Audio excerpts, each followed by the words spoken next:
भूपेश है तो भूपेश है तो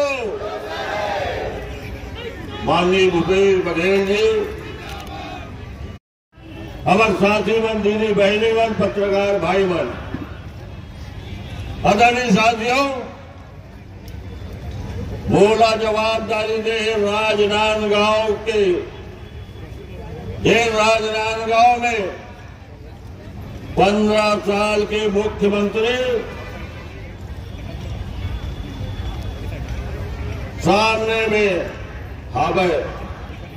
राजनांदगांव की जो स्थिति है विकास में कोसों दूर है।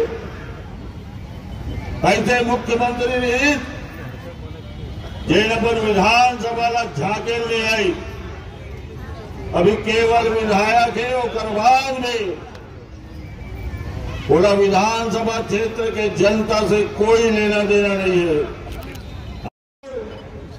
कभी जनखोरी के दौर डॉक्टर रमन सिंह के कार्यकाल में और कुछ नहीं है। चाहे वो चिटफंड घोटाला हो, चाहे इंदिरा प्रियदर्शनी बैंक घोटाला हो, चाहे पनामा पेपर लीक घोटाला हो, चाहे राशन घोटाला हो, और आखिरी में डॉक्टर रमन सिंह के मुख्यमंत्री रायगढ़ में कहे लगे कि कमीशन खोरी बंद करो। तो ये कमीशन खोरों के मुखिया कौन है? कौन है? राजनांदगांव में पूरा छले के काम करे। यदि 5 साल के हम हिसाब लगावो तो कांग्रेस के शासन में चाहे 2500 रुपया क्विंटल में धान खरीदी हुआ, जिन अभी 2640 रुपया है,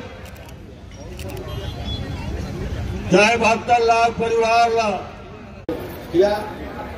और इस मीर अली कवि ने जो एक एक चीज का जो वर्णन किया उसको मैं खोल के हजारों लाखों पालक बोला, करोड़ों रुपया के बचा तो उच्च शिक्षा दे के काम यदि को करा तो छत्तीसगढ़ की सरकार कर 15 साल में वो दिशा में कोई काम नहीं करे।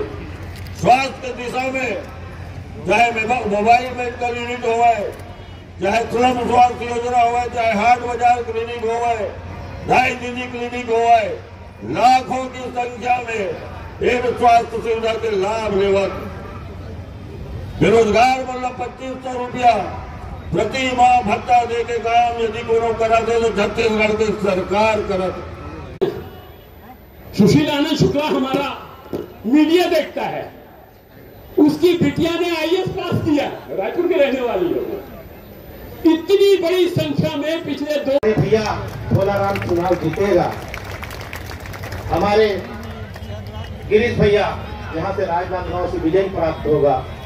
मैं हमारी इंदर साहब मंडावी, बहुत सारे हमारे कांग्रेस के प्रत्याशी हैं, सब आप लोगों की बदौलत मैं विश्वास मैं दिलाना चाहता हूं कि जब भी और हम सब लोगों को मौका मिलेगा तो हम लोग पूरा कोशिश आपके सब पर सर्वांगीण विकास पर छत्तीसगढ़ में काम हुआ थे।